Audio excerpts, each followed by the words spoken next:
Hello, welcome to your YouTube channel Vidya प्रवाह।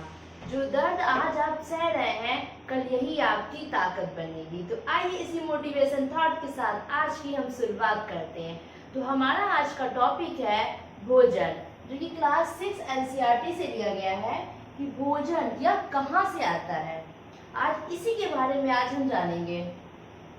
भोजन होता क्या है, ये सब लोग जानते ही होंगे, क्योंकि हम डेली यूज में ये चीज करते हैं, भोजन को खाते हैं। तो इसी के बारे में हम आगे जानेंगे। भोजन होता क्या है? एक पदार्थ है जो हमारे शरीर को ऊर्जा प्रदान करने के लिए रोज खाया जाता है। मतलब ये आपको एनर्जी देता है और इसी एनर्जी की जरूरत आपकी बॉडी को होती है, जिसके लिए आप क्या करते हैं, रोज फूड को खाते हैं, रोज भोजन खाते हैं। अगर एक भी दिन आप भोजन नहीं खाएंगे तो क्या होगा, आपकी बॉडी में ऊर्जा नहीं होगी, आप वीकनेस महसूस करने लगते हैं। इसीलिए हम रोज भोजन करते हैं। भोजन में क्या होते हैं, भोजन में बहुत सारे पोषक पदार्थ होते हैं जो हमारे शरीर के लिए बहुत ही आवश्यक होते हैं। क्यों आवश्यकता है? क्योंकि ये हमारी वृद्धि में और विकास में मदद करते हैं। तो इसी के बारे में हम जानेंगे, भोजन के महत्व। भोजन के क्या क्या महत्व है। भोजन का पहला महत्व क्या है? यह हमें ऊर्जा प्रदान करता है। क्या करता है? एनर्जी देता है। इसीलिए तो हम भोजन करते हैं, क्योंकि हमारी बॉडी को किसकी आवश्यकता है? एनर्जी की आवश्यकता है। और क्या करता है? सेकंड पॉइंट, शरीर की वृद्धि व विकास में मदद करता है। मतलब आपकी शरीर की वृद्धि और विकास तभी होगा जब आपको भोजन मिलेगा। मतलब आपकी बॉडी की किस चीज की नीड है?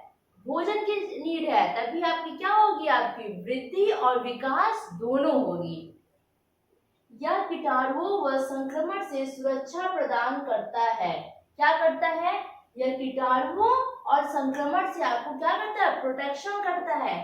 जब आप भोजन नहीं करेंगे तो क्या होंगे, आप वीक हो जाएंगे। आपकी इम्यूनिटी भी क्या होगी, आपकी इम्यूनिटी वीक हो जाएगी। जब इम्यूनिटी वीक होती है तो आपके ऊपर वायरस और बैक्टीरिया जल्दी असर करते हैं।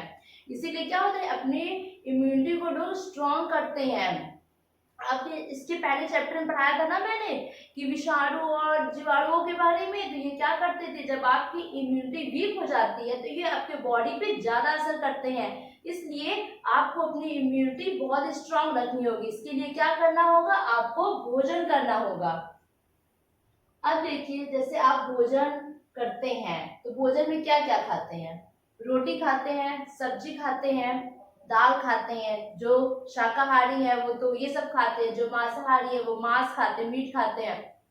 सब लोगों की अपनी अलग अलग भोजन होते हैं।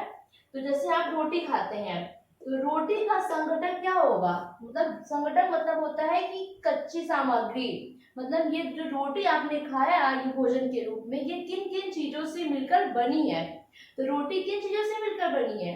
आटा प्लस पानी, ये तो होगा हमारी कच्ची सामग्री संघटक। ये रोटी मैंने जो खाया वो आटा और पानी से मिलकर बनी है। पर इसके स्रोत कहाँ से आए? ये आटा कहाँ से आया, ये पानी कहाँ से आया, ये भी जानना जरूरी है। तो आपका आटा कहाँ से आया? गेहूं से आया। आटा गेहूं से आया। पानी कहाँ से आया? नल से आया, वर्षा से आया, कुआं से आया, नदी से आया। अनेक स्रोत है पानी के, वहां से आया। तो ये रोटी का स्रोत क्या हो गया? गेहूं और नल का पानी। वैसे ही देखिए, सेकंड समझ लेते हैं, दाल। आप दाल खाए भोजन के रूप में, तो दाल के संघटक कौन कौन से होंगे? दाल, एक चने की दाल, कोई भी दाल आप ले सकते हैं, प्लस पानी डालेंगे उसमें, पानी भी संघटक है, प्लस नमक। अब ये दाल, पानी, नमक आया कहाँ से? इसके क्या स्रोत है? इसके स्रोत है, दाल कहाँ से आया? ये पौधों से। पौधों में जो बीज होते हैं वो तो दाल होती है ना, दाल क्या है? पौधों से आया। पानी कहाँ से आया? नल से आया, कुआं से आया। पानी का अनेक स्रोत है। नमक कहाँ से आया? नमक समुद्र से आता है। समुद्र से क्या होते हैं, नमक को फैक्ट्रियां ले जाती हैं अपने फैक्ट्रियों में, इसको पैकिंग करके लोगों को सप्लाई करती हैं। तो इसका स्रोत क्या हुआ? नमक का, समुद्र हुआ। अब आप आते हैं भोजन के स्रोत। मतलब जो आप भोजन करते हैं ये कहाँ से आता है? जैसे मैंने अभी इसके पहले पढ़ाया ना कि दाल वाल कहाँ से आ रही थी, स्रोत, वैसे ही सब भोजन के स्रोत क्या है, इसके सिर्फ दो ही स्रोत हैं, भोजन के सिर्फ दो स्रोत हैं, एक प्लांट और एक एनिमल। प्लांट और एनिमल ही सबसे मुख्य स्रोत होते हैं भोजन के। प्लांट से ही हमको क्या मिलते हैं, फ्रूट मिलते हैं, दालें मिलती हैं। प्लांट से हम क्या करते हैं, उनके लीफ को भी हम खाते हैं। प्लांट से हमें बहुत सारे मिलते हैं क्योंकि प्लांट उत्पादक है। ये प्लांट क्या करता है, अपने भोजन को बनाता है। और एनिमल क्या करते हैं, एनिमल उपभोक्ता है, ये दूसरों पे डिपेंड होते हैं, ये खुद अपना भोजन नहीं बनाते हैं। तो भोजन के स्रोत क्या हुए, प्लांट एंड एनिमल। एनिमल को भी कुछ लोग खाते हैं जो मांसाहारी होते हैं, वो एनिमल को खाते हैं, चिकन खाते हैं, फिश खाते हैं, क्या है ये एनिमल है। तो भोजन के स्रोत ये भी होंगे, शाकाहारी लोगों के लिए प्लांट और मांसाहारी लोगों के लिए एनिमल्स। तो भोजन के दो स्रोत हो गए। आइए हम आगे जानते हैं पादप के खाने योग्य भाग। जो आप प्लांट की बात हो रही है खाने की, कि प्लांट को का हम क्या क्या पोषण खा सकते हैं, तो आइए इसी के बारे में हम जानेंगे आगे कि पादप के खाने योग्य भाग क्या क्या होते हैं। ये हमारा प्लांट है। प्लांट में क्या क्या चीजें हैं, सबसे पहले क्या है, रूट है, लीफ है, ये रूट हो गई, ये क्या है, ये लीफ है, ये क्या है, ये फ्रूट है। किस चीज का प्लांट है ये दाल का प्लांट है, चने की दाल हो गई। तो इसमें क्या है, इसमें ढेर सारे उसके फ्रूट हुए, इसी में क्या होता है, इसी में बीजें भरी होती हैं। तो ये क्या है, बीजें कहाँ होती हैं, बीजें फ्रूट में होती हैं। और ये क्या है, ये है फ्लावर। फ्लावर से ही तो फ्रूट बनता है, तो ये फ्लावर है। तो हम क्या क्या खा सकते हैं प्लांट में, आइए हम आगे जानते हैं।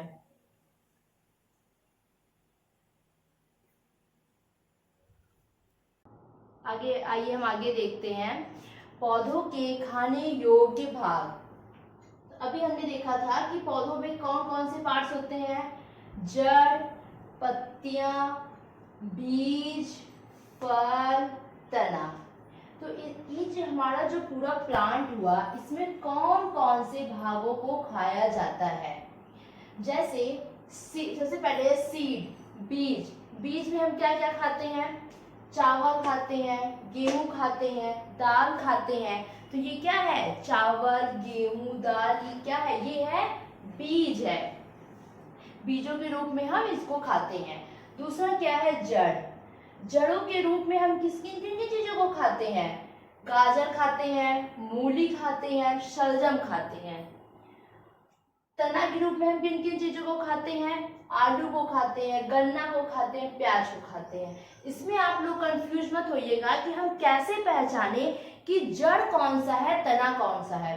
तो इसका एक इजी तरीका से आप समझ सकते हैं, जड़ को आप कैसे पहचानेंगे, जिस चीज का ऐसे लंबे रूप में रहेगा, नीचे आके वो लंबा हो जाएगा, मतलब नुकीला पार्ट हो जाएगा, वो क्या होगा, वो जड़ होगा। गाजर आप खाते हैं, गाजर कैसे होता है, ऐसे होता है गाजर, तो क्या हुआ, ये नुकीला पार्ट हुआ।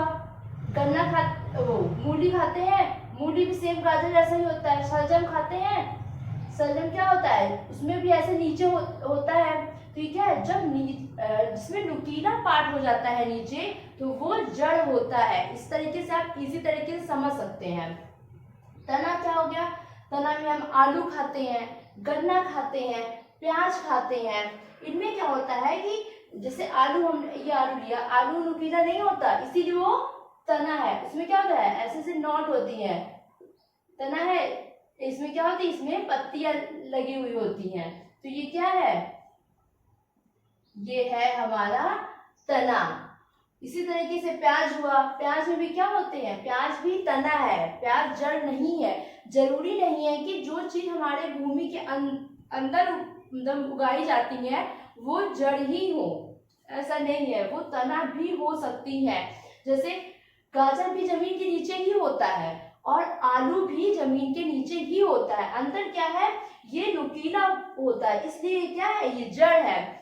पत्तियां, पत्तियों के रूप में हम किन किन चीजों खाते हैं, पालक खाते हैं, मेथी खाते हैं। तो ये सब क्या है, ये सब पत्तियां हैं। तो हम पौधों की पत्तियों में किन किन चीजों खा सकते हैं? पालक खा सकते हैं, मेथी खा सकते हैं, और चीजें भी हैं। तो आप कमेंट बॉक्स में जाके जरूर लिखिएगा कि हम पत्तियों के रूप में किन किन चीजों को खा सकते हैं। अब आते हैं फल। फल में हम क्या क्या खाते हैं? सेब खाते हैं, आम खाते हैं, केला खाते हैं। तो ये सब क्या है? ये सब हमारे फल ही है। फूल में हम क्या क्या चीज खाते हैं? गोभी खाते हैं। गोभी क्या है? गोभी हमारा फूल है, तो फूल गोभी हम खा सकते हैं। अब देखते हैं भोजन के आधार पर जंतुओं का वर्गीकरण। भोजन के आधार पर जंतुओं का वर्णन कितने प्रकार के होते हैं? 3 प्रकार के होते हैं, शाकाहारी, मांसाहारी और सर्वाहारी। मैंने भी इसके पहले बताया ना कि कुछ जीव जंतु क्या होते हैं, वो पौधों को खाते हैं, मतलब पादप उत्पाद को खाते हैं। जैसे मैंने बताया, ये पालक, मेथी, आलू, गाजर, ये सब क्या खा रहे हैं? या प्लांट से ही तो खा रहे हैं। तो ये क्या हुए? ये शाकाहारी होते हैं। ऐसे जीव जो इन सब चीजों को खाते हैं वो शाकाहारी की श्रेणी में आते हैं। सेकंड है मांसाहारी। ऐसे जंतु जो सिर्फ दूसरे जंतु का मांस खाते हैं वो मांसाहारी जीव जंतु होते हैं। जैसे एग्जांपल में शेर, चीता, ये क्या होते हैं? ये दूसरे एनिमल्स का मांस खाते हैं, इसीलिए इनको मांसाहारी कहा गया है। सर्वाहारी, ऐसे जंतु जो प्लांट उत्पाद और मांस दोनों को खाते हैं वो सर्वाहारी होते हैं। जैसे मनुष्य, कुछ मनुष्य होते हैं जिनको शाकाहारी भोजन करना पसंद होता है, कुछ चिकन खाते हैं, फिश खाते हैं, तो वो मांसाहारी जीव खाते हैं। तो ये सब क्या है? वो दोनों खाते हैं, इसीलिए मनुष्य को सर्वाहारी में रखा गया है। कुछ इन्वायरमेंट के कारण भी लोगों के भोजन में परिवर्तन होते हैं। जैसे कश्मीर के लोग कुछ अलग भोजन करते हैं, गुजरात के लोग कुछ अलग भोजन करते हैं। तो आज का चैप्टर हमारा यही समाप्त होता है। Thank you so much.